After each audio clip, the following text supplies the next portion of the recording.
안녕하십니까 여러분. 드디어 통합사회 1학기 원격 수업으로도 마지막이고 시험 범위로도 아마 마지막 시간이 될 것 같아요. 그래서 여러분들하고 이제 오늘 수업 진행하게 되면은 그 다음 주에 이제 여러분들 돌아오셨을 때는 4단원 한번 쭉 정리하는 시간을 가지면 될 것 같습니다. 그래서 오늘은 우리 4-6 국제사회 인권 문제에 대해서 살펴보는 시간을 가질 수 있도록 하겠습니다. 선생님도 사실은 너무 기뻐요. 왜냐하면 이 원격 수업, 동영상 촬영을 이제 이번 학기는 더 이상 안 해도 된다는 생각이 들어서 너무 기쁘기도 한데 추가적으로 이 원격 수업의 장점을 선생님이 또 하나 발견한 게 뭐냐면 마스크를 선생님이 안 껴도 되잖아요. 그래서 수업 시간에는 항상 선생님 끼고 있어야 되는데 여러분들 앞에 있으면 근데 어쨌든 이렇게 우리가 원격으로 만나게 되면은 마스크를 안 껴도 돼가지고 그런 것도 어쨌든 장점인 것 같아. 뭐 아무튼 그래서 우리 오늘까지 열심히 해서 선생님 거 잘 마무리할 수 있었으면 좋겠습니다. 몇 가지 공지 드릴게요. 우리 다음 주 여러분들 돌아오시면 오전 수업만 진행하게 될 텐데 1번부터 7번까지 전부 1시간씩 들어갑니다. 그래서 그 시간들 활용해서 우리 한번 쭉 정리하는 시간들 가질 거고요. 그 다음에 선생님이 지난주 여러분들 집 가시기 전에 문제 프린트 나눠드렸잖아요. 그것 역시 시험 범위에 들어가게 될 텐데 그거의 답이나 문의사항 같은 거는 질문 게시판 활용하시면 되는데 일단은 그 문제 프린트의 답은 오늘 오후나 저녁 때 꼭 올려드릴 거니까 오늘 저녁 활용하셔서 여러분들이 그거 그리고 문제 프린트에 아마 아직 안 풀리는 부분이 있을 거야. 오늘 걸 배워야지 풀 수 있는 부분들이거든요. 그래서 그런 것들을 이제 여러분들이 오늘 배우시고 문제 푸시고 그 다음에 오늘 오후나 저녁 때 올라오는 그 프린트 문제 답을 가지고 답 맞춰보시고 하시면 될 것 같아. 만약에 질문이 있다라고 하면 여러분들 문제 프린트에 대한 질문은 다음 주에 학교 오셔서 하셔도 되고 그 다음에 온라인 클래스의 그 질문 게시판 활용해서 하셔도 됩니다. 그렇게 알고 계시면 되겠고요. 자, 그러면 우리 114쪽을 잠깐 보고 가도록 할게요. 우리 지난 시간에 배웠던 근로기준법에 관한 내용인데요. 우리가 근로기준법에 대해서 여러분들이 지난 시간에 잘 따라와줬던 것 같아요. 1번부터 7번까지. 근데 이제 한 번씩만 더 이야기를 하고 가보도록 합시다. 자, 2, 3, 4장은 알다시피 전체 근로자에게 다 통용되는 거고 5장이 이제 특별하게 우리가 알아야 되는 청소년에 관련된 조항인데요. 일반 근로자 기준부터 가볼 수 있도록 합시다. 자, 임금은 반드시 뭘로 받아야 된다? 통화로 받아야 된다. 월 몇 회 이상? 1회 이상 지정된 날짜를 받아야 된다. 반드시 근로자들은 근로할 때 뭘 써야 된다. 근로계약서 써야 된다. 그 다음에 위약 예정의 금지라고 해서 손해배상액을 예정하는 계약을 미리부터 근로계약서에 넣을 수 있다 없다? 없다. 하루 근로시간 최대 몇 시간? 8시간. 그 다음에 일주일에는 40시간인데 일주일을 단위로 봤을 때 야간, 휴일, 연장 근로 몇 시간이 더 가능하다? 12시간이 가능하다. 그래서 40 더하기 12에서 50이 이렇게 나왔던 것도 기억이 납니다. 자, 대한민국의 지금 2020년 현재 최저시급은 1시간에 얼마? 8,590원이라고 이야기를 했고요. 그 다음에 얘들아 일주일에 모든 날에 내가 나와야 되는 모든 날에 다 출근을 했으면 나는 뭘 받을 수 있다?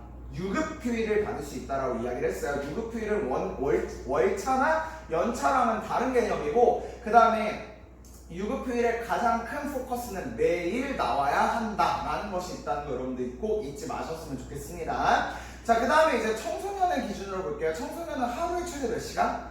7시간. 그 다음에 일주일에 35시간인데 1시간을 더 연장할 수 있고요. 그 다음에 일주일 단위로 봤을 때 5시간이 더 연장 가능하다 이야기를 했어요. 만 15세 미만, 다시 말해 중학생들은 일하려면 뭘 가지고 있어야지? 취직인업증. 그 다음 만 18세 미만 가족관계 기록 사항에 관한 증명서랑 친권자 혹은 부모님의 동의서. 그 다음에 청소년이 본인이 직접 임금 계약을 체결할 수 있다 없다? 그래야만 한다. 임금을 받으려면 본인이 받아야 된다 이야기도 했었던 거 기억이 납니다. 그래서 여러분들이 그 법 조항에 관한 사항들 좀 꼼꼼하게 잘 기억하시고 근로계약서까지 적용하시면 좋을 것 같아. 자, 우리 청소년 아르바이트 10개명이 거기 나와 있는데 어떤 반에서는 이걸 읽었는데 어떤 반에서 못 읽었거든. 그래서 우리 다 같이 한번 있을 때 이거 읽고 넘어가자는 뜻에서 봤습니다. 1번 만 15세 이상이어야 근로할 수 있어요. 2번 부모님 등의 동의서와 나이를 알 수 있는 증명서가 필요해요. 3번 근로계약서를 반드시 작성해야 해요. 4번 성인과 같은 최저임금을 적용받아요. 5번 하루에 7시간, 일주일에 35시간까지 일할 수 있어요. 6번 휴일에 일하거나 초과 근무를 했을 경우 50%의 가산임금을 받을 수 있어요. 가산임금이라는 거는 통상임금, 내가 원래 받았던 임금보다 더하기 2분의 1을 더해서, 다시 말해 1에다가 2분의 1 더한 최소 2분의 3은 받아야지 된다는 얘기입니다. 7번 일주일을 개근하고 15시간 이상 일을 하면 하루에 유급휴일을 받을 수 있어요. 여기서 포커스는 개근이에요. 일주일에 매일매일 출근했다라고 한다면, 근데 그 일하는 매일의 날짜에 시간을 다 더해보니 15시간만 넘으면 그 사람은 유급휴일을 받을 수 있다. 8번 위험한 일이나 유해업종의 일을 할 수 없어요. 위험한 일이나 유해업종이라는 거는 이제 밤 근무랑 새벽 근무, 다시 말해 22시부터 아침 6시까지의 근무를 이야기한다. 그 밖에 당연히 술집과 같은 미성년자들이 갈 수 없는 곳들도 당연히 해당되겠죠. 일하다 다치면 산재보험으로 치료와 보상을 받을 수 있어요. 청소년 신고 대표 전화 1644-3119. 산재보험이라는 것은 산업재해 보상보험의 줄임말로서 내가 만약에 일을 하다가 다치게 됐어. 그러면 내 돈으로 병원비를 지출하는 게 아니라 그 산재보험 공단에서 들어놓은 그 금액으로 이제 우리의 보험 처리가 될 수 있다라는 것까지 알고 계시면 되겠습니다. 자, 이제 우리 116쪽 가서요. 이제 국제사회 인권 문제 들어갈 수 있도록 하겠습니다.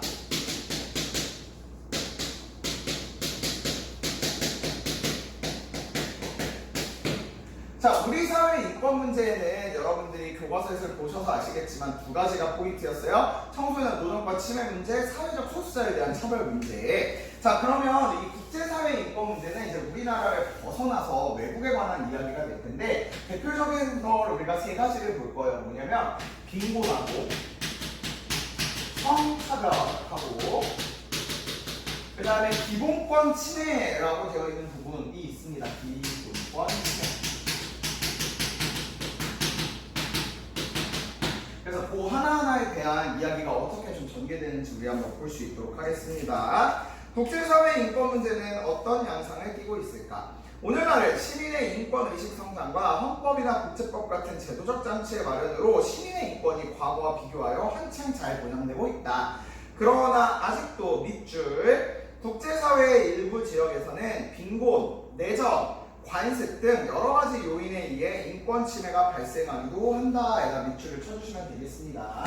빈곤, 내전, 그 다음에 관습.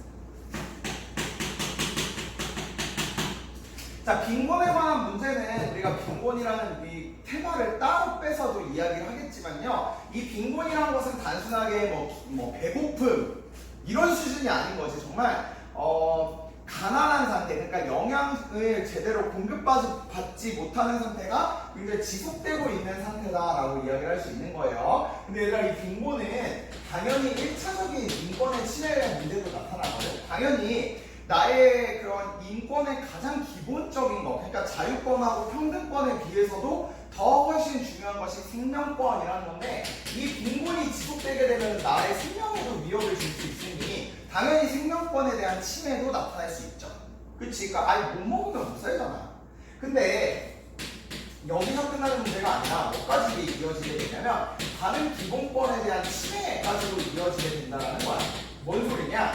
사람은 먹어야 살 수 있기 때문에 이 먹기 위해서 참 여러 가지 것들을 할 수가 있어요. 그래서 실제로 지금 굉장히 기아 지수, 우리 좀 이따 보겠지만 이런 빈곤함의 지표가 굉장히 높은 나라의 경우에는 사실 지금 여러분들은 이렇게 양서고라는 좋은 곳에 다니는 학생들, 이제 어쨌든 이 좋은 곳에서 열심히 공부하시게 되는 그 시간을 보내고 있잖아. 근데 여러분들하고 동갑 2004년에 태어난 학생들 중에, 학생이 아니지, 다른 나라에 그 외국에 사는 친구들 같은 경우에는 정말 말 그대로 빈곤이 계속 지속되니까 내가 지금 학교를 다닐 때가 아니야, 지금 당장 일을 해야 돼 라고 하면서 하루에 12시간, 14시간 일주일에 쉬지도 못하고 일을 해서 돈을 겨우겨우 벌어서 가족들을 부양하는 그런 모습들도 나타날 수 있거든요. 그러니까 내가 교육을 받을 권리, 사회권이지, 그 다음에 내가 어떠한 아동으로서 잘 보살핌을 받아야 되는 그런 것들에 대한 그런 침해까지 이어질 수 있다는 거야. 그러니까 이 빈곤이 단순하게 나의 생명을 위협하는 것도 넘어서서 나의 다른 기본권도 침해될 수 있다라는 점에서 문제가 있다라는 이야기입니다. 자, 그 다음에 내전인데요. 내전이라는 것은 여러분들 전쟁이 안에서 일어난다라는 소리예요. 그러니까 이 국가와 국가 간의 전쟁이 아니라 국가 내에서 이제 파가 갈리어서 싸우는 거지. 대표적으로 이제 왕조 국가들, 그러니까 우리처럼 대통령을 선출하는 국가가 아니라 이 세습되는 왕이 있는 국가들 같은 경우에는 그 왕을 따르는 파랑 그 왕에 대해서 반대를 하는 파, 이렇게 서로 경쟁을 할 수도 있는 거고, 그 다음에 이제 이슬람교 같은 종교를 믿는 곳들 중에서 이제 누가 주도권을 잡느냐에 대해서 예를 들면 시아파, 그 다음에 수니파, 이렇게 분파로 나눠져서 싸울 수도 있어요. 근데 이 내전이 위험한 게 뭐냐면 국가 내에서 이루어지고 있는 건지라 사실상 이게 치안이 마비가 되는 상황이고 어디서나 막 총탄이 날아다닐 수도 있는 상황이란 말이야. 그래서 이거는 정말 생명권이나 이런 거 다 위협을 받는 상황이라고 볼 수 있겠죠. 자, 그 다음 관습인데, 관습은 습관하고는 또 약간 다릅니다. 그러니까 습관은 여러분은 어떤 습관이 있는지 모르겠는데 선생님의 습관은 너무 TMI인가요? 선생님의 습관 중에 하나 뭐가 있냐면, 나 이제 옆에 친구들이 얘기해줬던 건데, 선생님은 자면서 살짝 눈을 뜨고 잔대요. 그러니까 눈을 완벽하게 100% 다 감는 게 아니라 한 반쯤 이렇게 뜨고 잔다고 하더라고요. 그래서 실제로 내가 그 학창시절 때 왜 우리 수련회나 수학여행 같은 거 가면은 뭐 일찍 잔 애들을 막 괴롭힌다라기보다는 장난을 치는 건데 괴롭히는 거, 아무튼 그런 거 할 때 나한테도 이렇게 딱 낙서하려고 딱 왔는데 얘는 자는 건가 안 자는 건가 이렇게 봤다는 거야. 근데 이제 뭐 모르겠어. 요즘에도 그런 습관이 있는지 모르겠는데 어쨌든 관습이라는 거는 왜 얘기했는지 모르겠어. 자, 관습이라는 것은 이 국가적 차원과 사회적 차원에서 옛날부터 지켜내려왔던 것들. 근데 그게 현대 기준으로 봤을 때 좋은 것도 있을 수 있지만 대체적으로 관습이라고 표현하면은 좀 안 좋은 부정적인 뉘앙스로 좀 들리는 것도 사실이에요. 그러니까 관습을 지켜야 된다는 명목 아래에 인권이 침해가 될 수도 있는 부분들이 있거든. 그러니까 이런 것들로 인하여 우리의 인권들이 모두 침해가 될 수 있다는 거 알고 계시면 좋겠어요. 자, 그래서 국제사회에서 발생하는 인권 문제를 객관적으로 파악할 수 있는 도구로는 국제기구나 비정부기구가 발표한 밑줄 각종 인권 지수가 있다라고 보시면 되겠어요. 그래서 이러한 인권 지수를 통해 국제사회의 대표적인 인권 문제인 빈곤, 성차별, 국민의 기본권 침해 문제에 대해서 살펴볼 수 있도록 합시다라고 되어있습니다. 그래서 첫 번째 우리 빈곤에 대해서 살펴볼 거고, 두 번째 성차별에 대해서 살펴보게 될 거고, 그 다음에 3번으로는 국민의 기본권에 대한 침해 문제에 대해서 살펴볼 수 있도록 하겠습니다. 자, 그래서 이것들을 우리가 왜 문제라고 정의하느냐라고 봤더니 우리 방금 밑줄 쳤던 부분처럼 각종 인권 지수들이 있대요. 근데 이 인권 지수를 봤을 때 이 나라는 실제로 되게 좋게 나오고 있는데 이 나라는 굉장히 지표가 안 좋게 나오고 있다는 거지. 그래서 이렇게 비교하면서 얘네는 왜 이렇게 지표가 나쁘게 나타나는가 라는 것에 대해서 우리가 한번 논의를 해보자라는 이야기인 겁니다. 자, 첫 번째 빈곤 문제 가볼 수 있도록 할게요.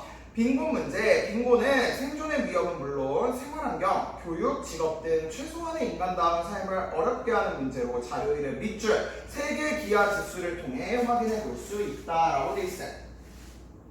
그러니까 어떠한 지표로 우리가 확인해 볼 수 있냐면 지수로 확인해 볼 수 있냐면 이 빈곤 문제는 3개 기하 지수를 통해서 확인해 볼 수 있대. 그래서 3개 기하 지수를 잡았더니 교과서 위로 가봅시다. 국제식량정책연구소라는 국제기구에서 발표한 세계기하 지수는 117개국을 대상으로 영양실조 상태인 인구 비율, 5세 이하 아동의 급성, 만성 영양결핍, 사망률 같은 4가지의 지표, 요거는 지수라고 표현을 하고요. 그 다음에 이 지수를 산출하는 데 들어가는 지표, 그러니까 뭔 소리냐면 세계 기하 지수를 산출을 할 건데 뭐 높은 국가가 있고 낮은 국가가 있을 거 아니야. 그거를 계산하기 위한 지표들이 거기 보시면 4가지 정도가 제시가 되고 있죠. 영양실조 상태의 인구 비율, 그 다음에 뭐 5세 미만의 아동들의 뭐 급성 뭐 이런 것들이지. 이런 것들을 다 더했을 때 세계기하 지수가 이렇게 펼쳐진다는 이야기입니다. 자, 지도에서 붉은색으로 표시된 곳일수록 기하 지수가 높다는 뜻이고요. 굶주린 문제가 심각한 곳입니다 라고 되어 있습니다. 그러니까 거기 녹색으로 갈수록 기하 지수가 낮고요. 그 다음에 흰색은 아예 자료가 없다라고 이야기를 하고, 빨간색으로 갈수록 굉장히 기하지수가 높다는 이야기인데요. 여러분들 이 빨간색 국가들을 보시게 되면 좀 어떤 느낌이 오실까? 지금부터 이게 약간 사회학적 상상력이거든? 이거 너희들 생각을 해보는 거야. 왜 이 빨간색으로 색칠된 국가들은 이렇게 기하지수가 높은 것일까? 한번 생각을 해본다는 겁니다. 그랬을 때 어떤 느낌이에요? 지역적으로 보면 뭐 아프리카에 많이 있어요. 뭐 이렇게 대답할 수도 있을 것 같아요. 또 조금 느낌이 오실지 모르겠는데 우리 지구를 이렇게 물론 이제 지구가 이렇게 22.5도인가 뭐 이렇게 기울어져 있다고는 하지만 그 이제 위도를 0도라고 이렇게 나타내는 부분을 우리가 적도라고 표현을 한다는 거 알고 있죠? 그 보시면 아시겠지만 적도 주변에 좀 많다는 거 여러분들 느낌이 오실까? 그치. 그래서 우리가 여기서 어떤 것들을 확인해 볼 수 있냐면 다시 교과서 본문으로 내려오셔서 지도에서 붉은색으로 표시된 지역일수록 기하지수가 높아 굶주림과 이에 따른 영양실조 문제가 심각한 곳이다. 이들 지역은 대개 밑줄, 가뭄이나 기근 등으로 식량 생산이 어렵거나 또 밑줄, 민주주의가 정착되지 못하고 잦은 내전으로 삶의 기반이 흔들리는 등의 특징이 있다. 밑줄을 쳐주시면 되겠습니다. 그러니까 이 세계 기하지수가 높은 국가들을 따져봤더니 그 국가들이 왜 이렇게 높은지 그 원인에 대해서 살펴보게 되면은 우리는 지금부터 공간적 관점을 한번 활용을 해볼 겁니다. 여러분들이 원특쌤께 이 지리적인 지식을 굉장히 많이 보는 걸로 알고 있는데 자연환경적인 이유도 있었고요.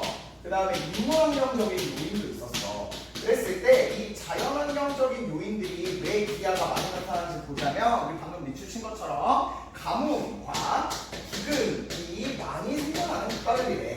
다시 말해서 적도 주변이다 보니까 물론 비가 많이 내리는 스콜같이 많이 내리는 것도 있긴 하지만 비가 적게 내려오는 지역일 확률이 컸고 사막 같은 기후겠지. 그 다음에 기근, 이 풀이 메말라가지고 이게 자라지 못하는 그런 땅에 있는 경우들이 많았다는 소리.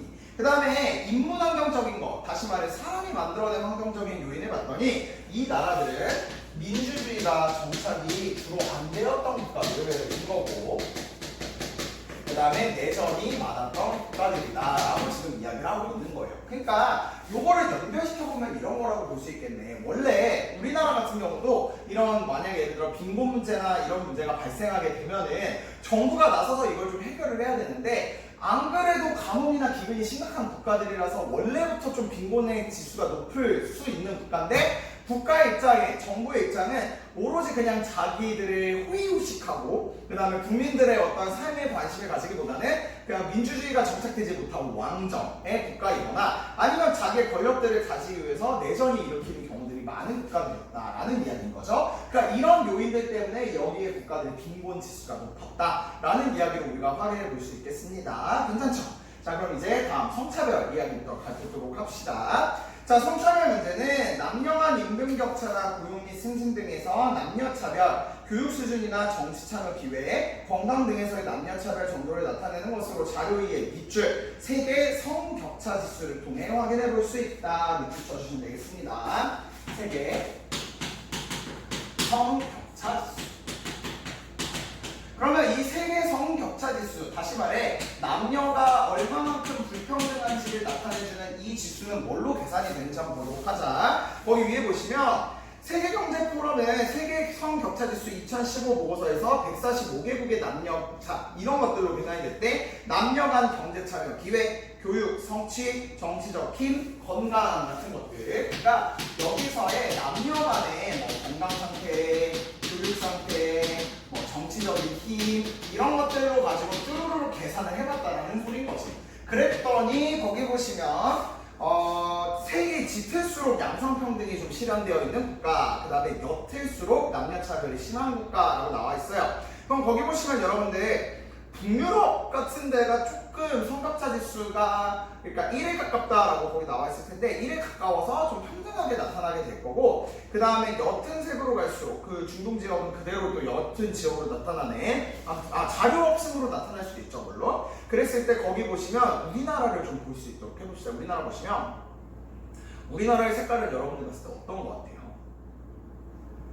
많이 봐야 한 중간 정도인 것 같지 않아? 중간에서 한 불평등 왔다 갔다 하는 정도인 것 같아. 그러니까 1이 완전 불평등이고 5가 완전 평등이라 그러면 우리나라는 많이 봐야 3, 뭐 2 이렇게 왔다 갔다 하는 지금 지표일 거 아니야? 실제로 요 세 개의 사례 중에서 우리나라에서 가장 심하게 나타난다라고 이야기하는 게 이 성차별 문제거든? 근데 내가 요거에 대해서 조금 이야기를 하려고 하는데, 아니 선생님, 성차별 요즘에는 그래도 많이 좀 괜찮아진 거 아니에요? 뭐 오히려 남성이 더 많이 차별되고 있는 그런 사회 아닌가요? 이렇게 이야기를 할 수 있잖아요. 근데 이 지표가 계산되는 것들로 한번 보자는 거지. 이 지표가 우리나라에서의 건강과 교육과 정치적 힘, 그리고 경제 참여 기회, 이런 거를 가지고 지금 계산이 됐대. 그랬을 때 경제 참여 기회. 자, 여러분들 한번 생각을 해보자고. 사실 우리나라 뭐 건강은 남녀의 차이에서 그렇게 뭐 심하다고 볼 수는 없는데, 교육도 요즘은 좀 많이 나아지긴 했어요. 근데 옛날 같은 우리 부모님 세대, 그러니까 한 60년대 이럴 때만 돼도 얘들아 사실은 그 만약에 동생들이 그땐 6남매 막 이렇게 됐었으니까 막 맨 위에 누나 같은 경우에는 중학교 같은데 제대로 못 나오고요. 초등학교, 그 당시 국민학교겠지? 국민학교만 나오면 바로 동생들을 위해서 이렇게 일자리로 나가고, 그리고 왜 그런 사상들이 좀 나왔어. 우리나라에는 왜 그 제일 큰 형, 그러니까 가부장적인 좀 문화가 있었기 때문에, 유교 때문에. 그래서 이 집안의 첫 번째 남자가 제일 잘 돼야지 이제 그 뒤에 동생들도 따른다, 뭐 이런 얘기들을 옛날부터 많이 했었어가지고 실제로 교육 격차가 좀 많이 벌어져 있었던 것도 사실이기도 해요. 그리고 현대에서도 사실 요 두 개가 좀 크다고 저는 생각을 하는데, 뭐 국회의원 숫자만 봐도 여성의 국회의원 숫자가 옛날에 비해 많이 는 건 맞아요. 그러니까 우리 점점 양성 평등으로 가고 있는 건 맞는데, 아직까지도 좀 남성들에게 많이 쏠려 있는 것도 사실이기도 하고, 그 다음에 경제적인 측면도 얘들아, 왜 여성들의 경력 단절, 뭐 유리천장이라는 게 뭐냐면, 여성들의 입장에서 봤을 때 저 위에 내가 열심히 하면 이렇게 진급할 수 있겠네 이렇게 생각하지만 딱 막혀있다라는 그런 느낌이 있다라는 거지. 그러니까 유리천장 같은 그런 사회적인 용어들이 나온다라는 말 자체가 아직까지는 남성과 여성에 대해서 조금 다른 시각으로 보고 있는 것도 맞는 것 같아요. 그러니까 여자가 무슨 정치야 뭐 이렇게 얘기할 수도 있는 거고, 이것도 마찬가지예요. 여러분들 만약에, 그러니까 이건 여러분들도 은근히 가지고 있는 편견이나 선입견인데, 여러분들 만약에 뭐 예를 들어서 학교에서 뭐 학생이 잘못했다고 해보자, 뭐 여러 가지 잘못했다는 게 본인이 잘못했을 수도 있고, 뭐 아니면 뭐 하다 다쳤을 수도 있고, 그러면 너희들 은연중에 누구한테 전화를 해야 된다고 생각을 해? 엄마 아빠 중에? 그렇지. 선생님들도 엄마한테 전화를 해야 된다라는 이야기가 은연중에 있거든. 내가 이걸 얘기하는 게 뭐냐면, 은연중에 우리나라 사람들의 이 사고방식 안에는 남자는 바깥일, 여자는 집안일 혹은 가족일 이렇게 생각을 하는 경우가 많다는 거예요. 아니 학부모인데 왜 굳이 그거를 꼭 엄마한테만 이야기를 해야 되냐라는 이야기인 거죠, 선생님 말은. 알겠지? 그래서 내가 여러분들한테 여기에서 항상 가르치는 게, 우리 세계 성격차 지수에서 이제는 조금 더 평등하게 가야 되잖아. 앞으로의 우리의 사회도 더 평등해져야 되고, 그랬을 때 여러분들 나중에 그 결혼하실 때 자아실현이라고 이야기하지, 바깥에서 일하는 그런 바깥 일들은 누가 해야 되는 거야? 남성, 여성 둘 다 같이 할 수 있어야 돼요. 그럼 집안일과 가족, 육아 누가 해야 돼? 역시 같이 해야 되는 거야. 그러니까 부부라는 것이, 그러니까 누구는 뭐 바깥일, 누구는 안쪽 일 이렇게 구분하는 것이 아니라 같이 바깥에서 그 각자의 자아실현도 하고 뭐 돈도 벌어야겠지. 그리고 이 집안일과 아이의 육아, 양육에 대해서도 공동으로 책임질 수 있는 사회가 우리 사회에 더 많아져야 되겠다. 그리고 뭐 여성이기 때문에 뭘 더 챙겨줘야 된다, 이제 이런 것도 궁극적으로 가면 없어져야 된다고 생각을 해. 왜냐면 성별이라는 그런 장벽 때문에 우리가 뭔가를 더 나가야 된다든지 이런 사회는 좀 지양되어야 되지 않을까라고 생각을 합니다. 그래서 선생님이 너네한테 이야기할 때 집안일도 같이 하고 이렇게 얘기를 하잖아. 선생님도 그걸 실천해 보려고 많이 노력을 하고 있거든. 그래서 선생님은 집안일 중에 빨래 같은 거 좋아합니다. 빨래 좋아하고 설거지 진짜 좋아해요. 막 그릇 쌓여 있으면 막 가서 이렇게 막 뽀드득 닦는 거 이런 거 좋단 말이야. 요즘 많이 청소 스킬도 좀 늘었어요. 그래서 선생님 생각에는 선생님도 어쨌든 여러분들을 가르치고 있고, 그리고 집에서는 그런 집안일도 할 수 있다. 그러니까 이제 딱 결혼만 하면 될 텐데 그러네요. 네. 언젠가는 할 거라고 생각을 합니다. 네, 좋습니다. 자, 그래서 다시 내려올게요. 지도에서 옅은색으로 표시된 지역일수록 남녀 차별이 심한 지역인데, 이들 지역을 살펴봤더니 그 원인으로는 밑줄 종교나 관습에 의한 여성 차별 관행이 남아있거나, 종교나 관습으로 인한 여성 차별 또 어떤 것이 있냐면 밑줄 사회 구조나 편견 등이 성차별 문제를 어렵게 하고 있다라고 여러분들이 생각하시면 되겠죠. 그러니까 우리나라는 이 두 개가 다 걸려 있는데 종교적인 측면에 우리 이제 유교가 워낙 조선시대 500년간에 딱 자리하고 있었던 그러한 중심 이념이니까 그런 것이 아직까지도 은연 중에 남아있다라는 이야기인 거고, 사회 구조로 봐도 여성들에게 뭔가 고용의 안정성을 더 준다든지 이런 것들이 실제로 많이 없기도 하고, 그리고 지금은 그런 거 없잖아. 뭐 옛날 같은 경우에는 진짜 뭐 여자가 울면 뭐 집안이 망한다 뭐 이런 소문, 아니, 정확하게 속담에서는 기억이 나는 거 아닌데 그런 뉘앙스, 그런 것들 때문에 사실은 이 성차별 문제가 우리나라에도 은연중에 남아 있었는데 앞으로는 더 이런 것들이 해결될 수 있어야 되겠다라는 것까지 여러분들이 체크해 주시면 되겠습니다. 괜찮죠? 네, 그러면 여기서 끊고요. 선생님 1학년 4반 이제 조회를 할 거거든. 조회하고 그 다음에 우리 이어서 나아갈 수 있도록 하겠습니다. 그래서 세 번째 기본권 침해에 갈 수 있도록 하겠습니다. 자, 교과서 117쪽 보시면 국민의 기본권 침해 문제는 자료 3의 밑줄 시민 자유권 지수로 확인해 볼 수 있다. 시민 자유권 지수.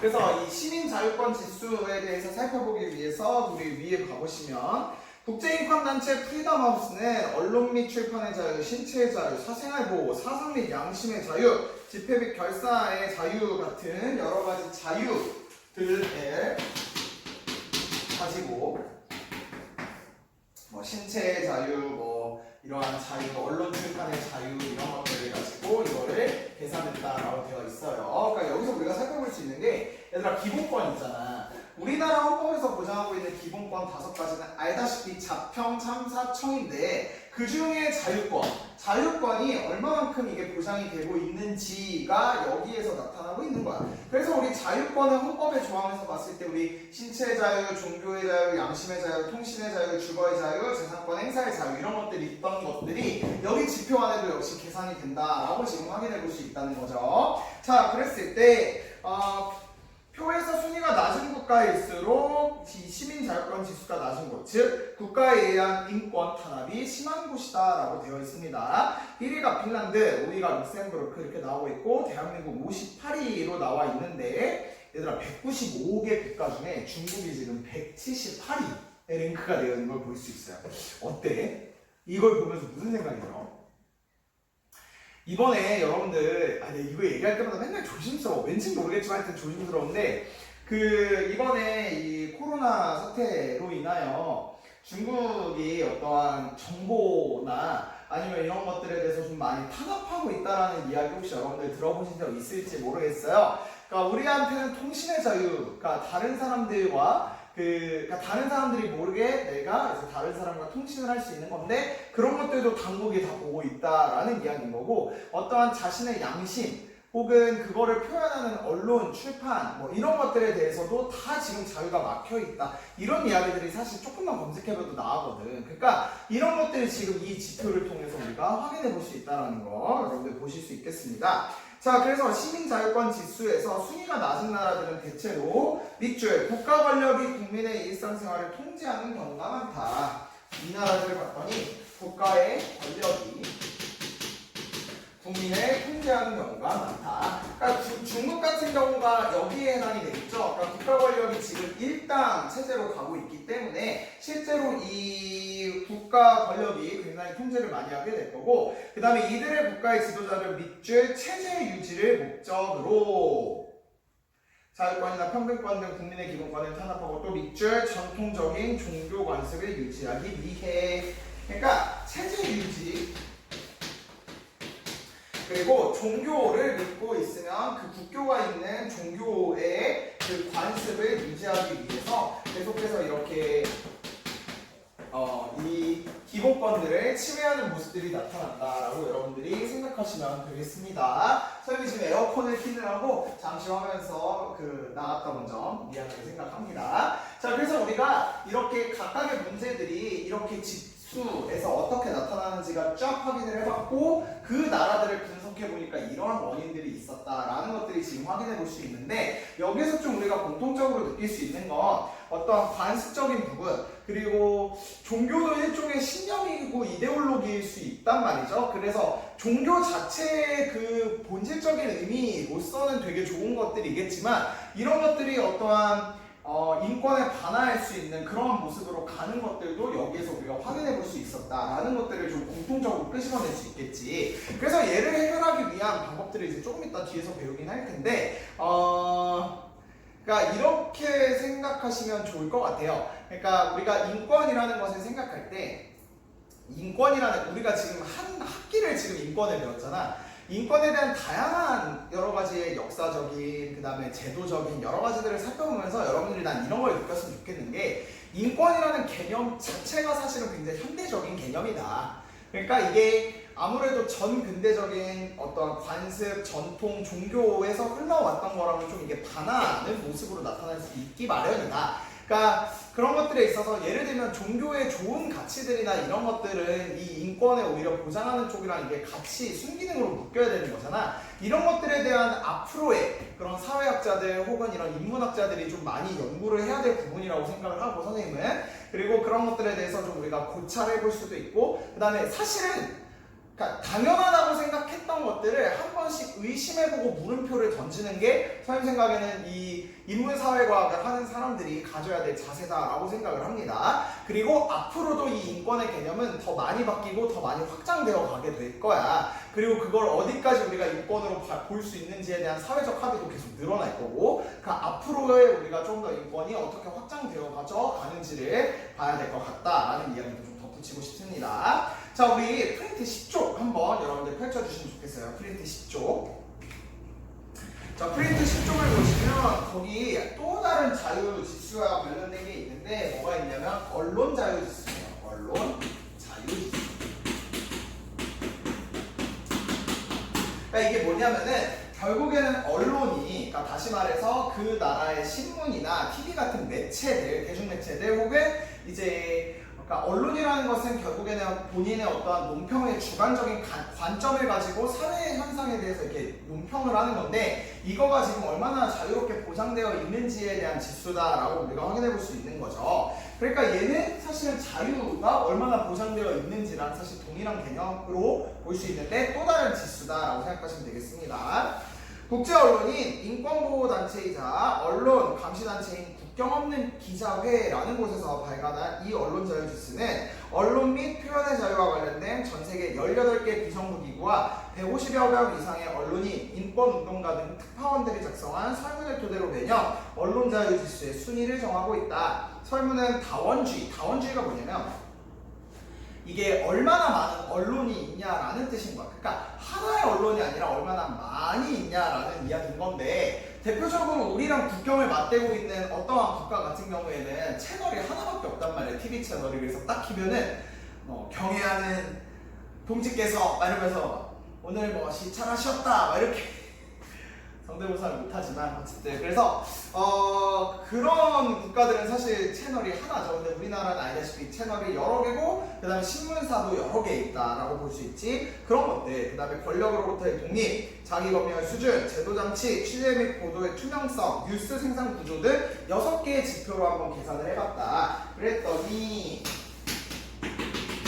이런 걸로 계산을 해봤더니 언론자유지수는 언론자유 침해와 관련된 장기수감자, 사망자, 피랍자, 명명자 등이 있는 경우 지수에 반영된다. 다시 말해 만약에 내가 언론 자유에 대해서 뭔가 더 논평을 하고 그걸 위해서 열심히 노력을 했는데 그것 때문에 내가 수감됐다 이러면 당연히 그 나라는 언론자유지수가 떨어질 수밖에 없겠지. 그랬을 때 1위가 핀란드, 2, 4위가 네덜란드, 노르웨이, 덴마크 등 북유럽 국가들이 상위권으로 차지했는데 한국은 70위 정도 차지했고요. 북한은 179위로 왕정국가 에리트레아와 함께 언론 자유가 없는 나라로 분류되었다라고 여러분들이 확인해 볼 수 있겠습니다. 이 언론 자유 지수도 결국에는 얘네랑 좀 연관이 되겠지. 국가 권력이 너무 세기도 하고요. 그 다음에 최저 유지를 너무 공고히 하려는 것들이 이 언론 자유 지수를 떨어뜨리고 있다라는 것들이 있다는 것도 여러분들이 확인을 하시면 좋겠습니다. 자, 그럼 우리 교과서 118쪽으로 넘어가셔서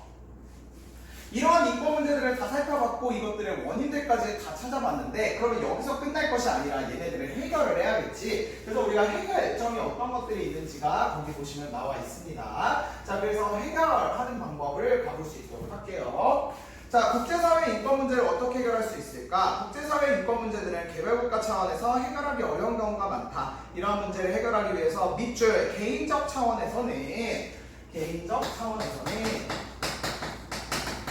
세계 시민 의식을 가져야 된다. 세계 시민 의식. 자, 세계 시민 의식이라고 나와 있는 요거를 여러분들 혹시 뭐라고 생각을 하세요? 세계 시민 의식. 그러니까 뭐냐면 내가 의식을 갖고 있어야 되는데 내가 세계 시민으로서의 의식을 가지고 있어야 된다라는 소리입니다. 다시 말하면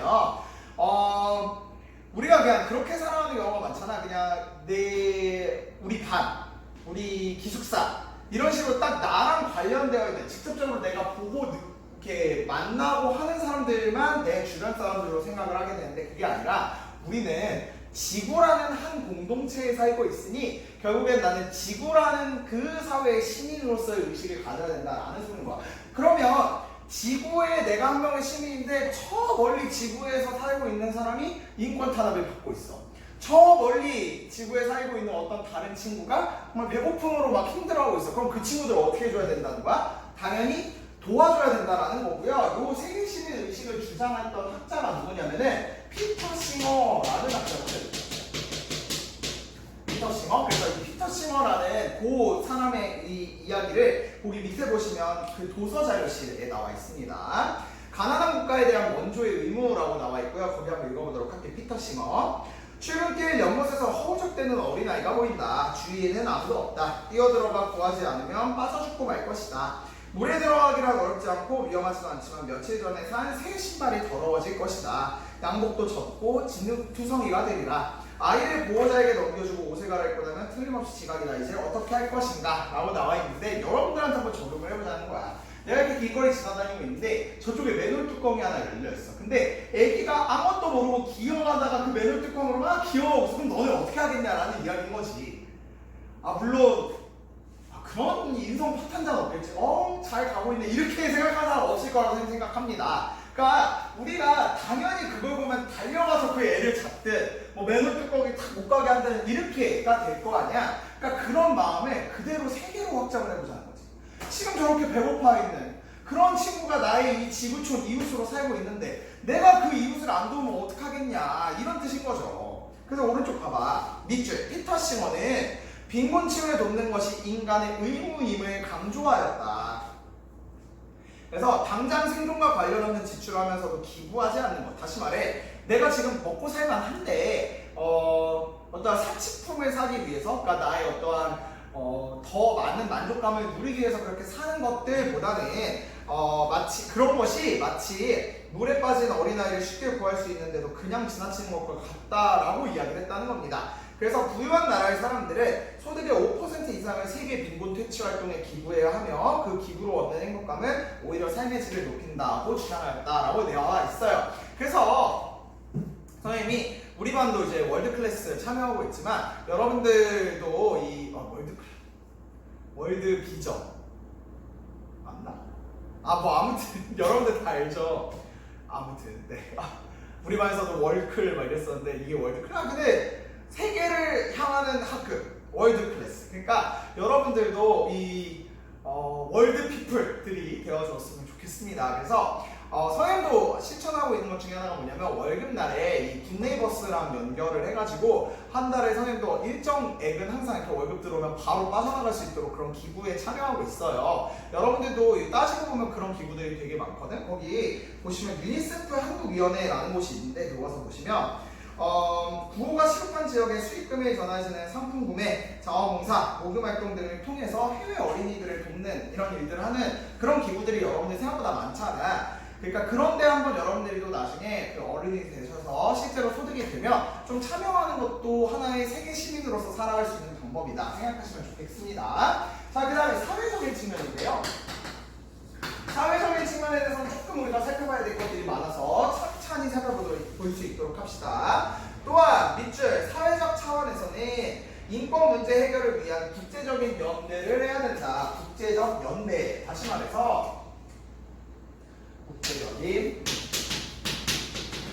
다 같이 이 월드에 사는 사람들이, 전 세계에 사는 사람들이 함께 갈 수 있도록 연대를 해야 된다라는 이야기예요. 그래서 이 연대하는 방법이 이 방법에 따라 좀 다른데, 일단 빈곤의 방법을 해결하기 위해서 어떻게 연대를 하면 좋냐면, 빈곤 문제에다 체크해 두시고, 그 다음 줄에 빈곤 국가의 사회 기반 시설 확충이나 경제적 지원을 할 수 있도록 해야 된다. 우리 전 세계 사람들이, 그러니까 개인적인 차원에서의 기부도 당연히 중요하지만 사회적인 차원에서도요, 그 나라의 사회 기반 시설을 확충할 수 있거나 아니면 그 나라의 기본적인 것들을 도와줄 수 있는 경제적인 지원을 한다든지 이런 것들이 하나의 방법일 수 있다는 겁니다. 근데 여기서 우리가 잘 생각해야 되는 게, 얘들아, 무조건 주는 것만이 능사는 아니야 라는 것도 여러분들이 알게 되겠죠. 왜냐면 계속해서 종이 칩니다. 종소리 오랜만이죠.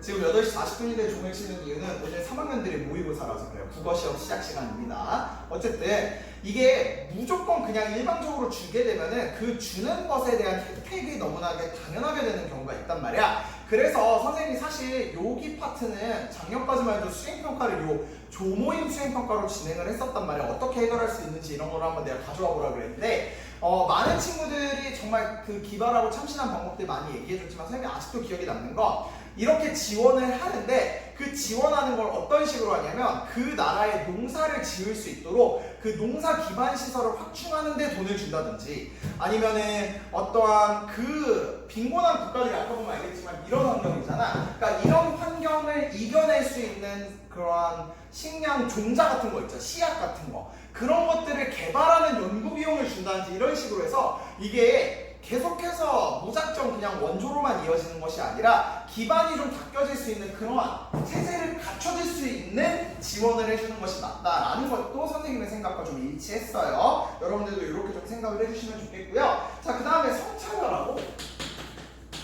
성차별하고 기본권 침해에 관해서는 어떻게 우리가 해결하면 되는지에 대해 살펴볼 건데, 이 성차별이라는 것 중에 하나가 대표적인 게 뭐가 있냐면 명예살인이라는 것이 있어요. 명예살인. 이 명예살인이 무엇이냐면 오늘 과제로 여러분들이 제출해 주시면 됩니다. 근데 결국에는 이 명예살인이 그러니까 너희들이 오늘 과제가 뭐냐면 명예살인이 무엇인지에 대해서 조사를 하고 그거에 대한 느낌적 한마디 정도 적어주시면 되겠네. 근데 이 명예살인이라는 것이 결국에는 이 성차별로 이루어지는 것이 사람의 인권뿐만 아니라 생명을 앗아가는 그런 모습인 거거든. 그러니까 이 성차별의 대표적인 사례가 이제 명예살인이 있다는 건데, 이 성차별과 기본권 침해에 관한 문제들이 사실은 개인의 인간의 존엄성이나 생명을 앗아가는 행위란 말이야. 그러니까 결국엔 얘네는 좀 심각한 문제로 이어질 수 있기 때문에 빠르게 제재를 가해야 된다고 볼 수 있어요. 그래서 성차별이나 기본권 침해 문제의 경우 1번, 국제적으로 여론을 조성해야지 우리가 해결이 가능하다라고 여러분들이 체크해 봅시다. 국제적 여론 조성. 여론을 조성한다는 게 무슨 소리냐면, 예를 들어서 어떠한 국가가 성차별이나 기본권 침해가 너무 심해. 그러면 옆에 뭐 A라는 국가, B라는 국가, C라는 국가, D라는 국가가 계속해서 압력을 넣어줘야 된다는 거야. 너네가 지금 잘못하고 있는 거야. 그 방향이 아니라 다른 방향으로 가야 돼. 이런 식으로 국제적인 측면의 여론이 조성이 되는 것이 또 하나의 방법이겠고요. 근데 이게 여기서만 끝난다고 이게 해결이 되면 참 좋겠지만 그게 아니잖아. 그래서 그 다음 줄에 국제법에 근거하여 제재하도록 한다. 국제법에 근거를 하고 있는 근거하여 제재를 가한다.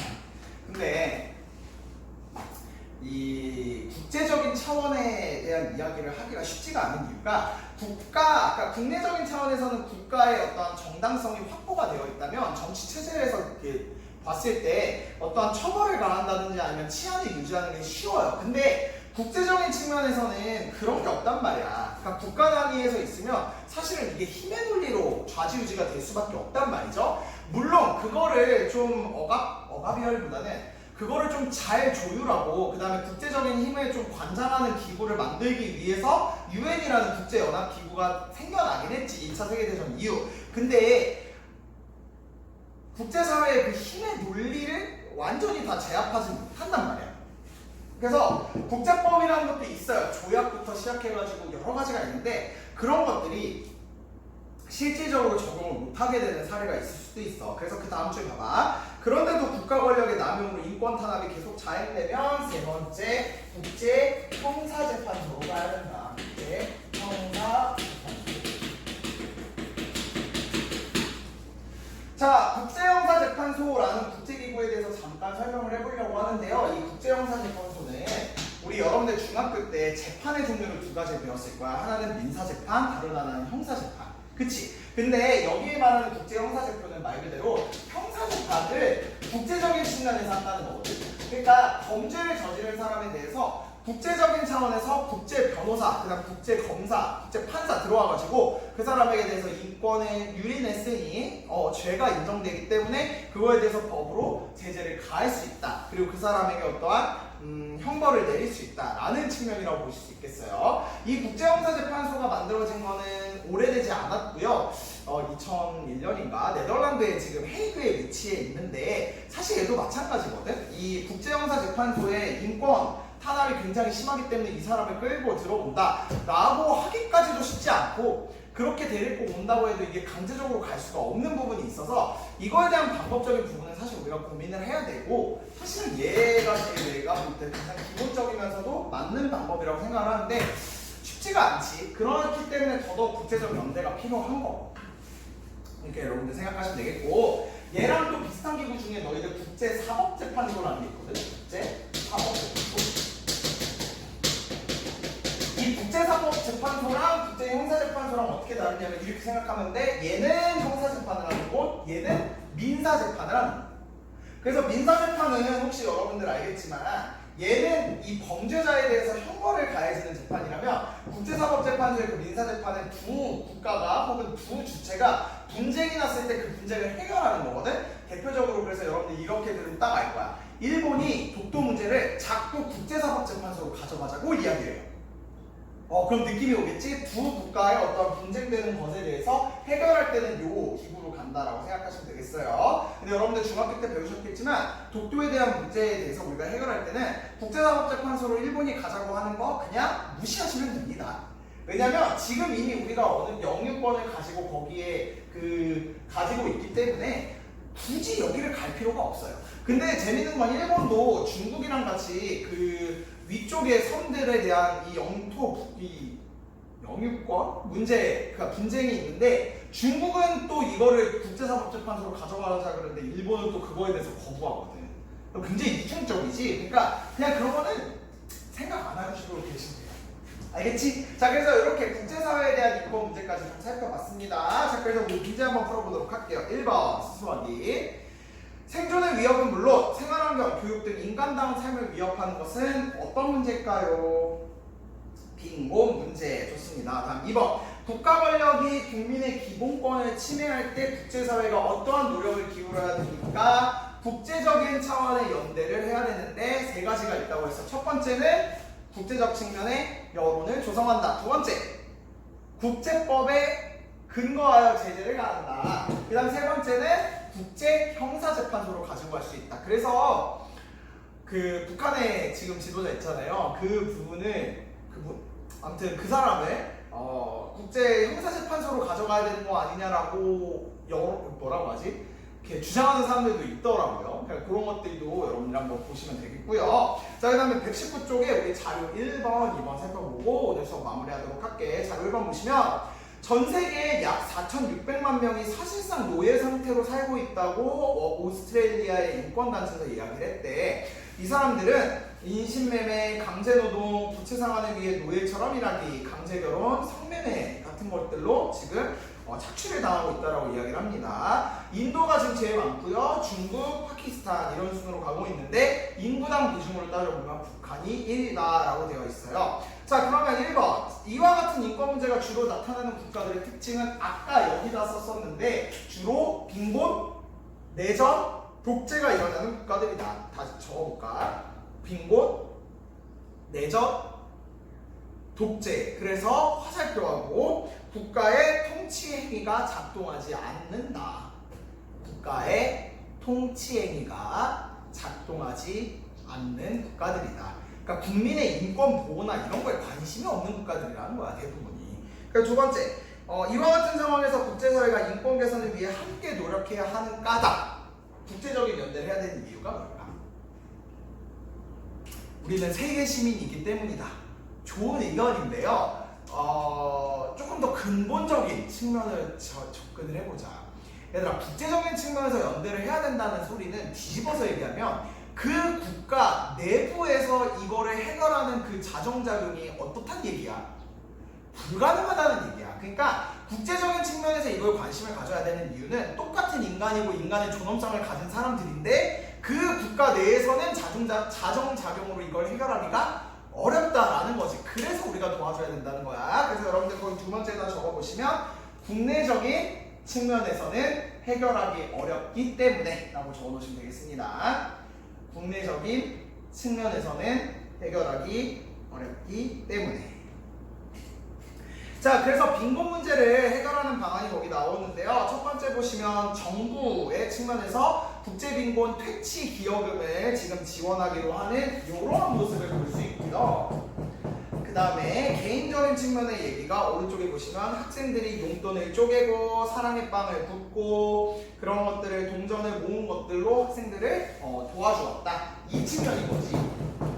그래서 여러분들이 지금 이 월드클래스, 자꾸 월드클래스라고 하는데 이 월드비전에서 하는 이 행사에 학급별로 참여하고 있고 또 개인별로 참여하는 것이 굉장히 잘하고 있는 거다라고 여러분들이 생각하시면 좋겠습니다. 아시겠죠? 자, 그래서 우리 120쪽, 121쪽 난민에 대한 얘기는 여러분들 그냥 한번 쭉 읽어보시고요.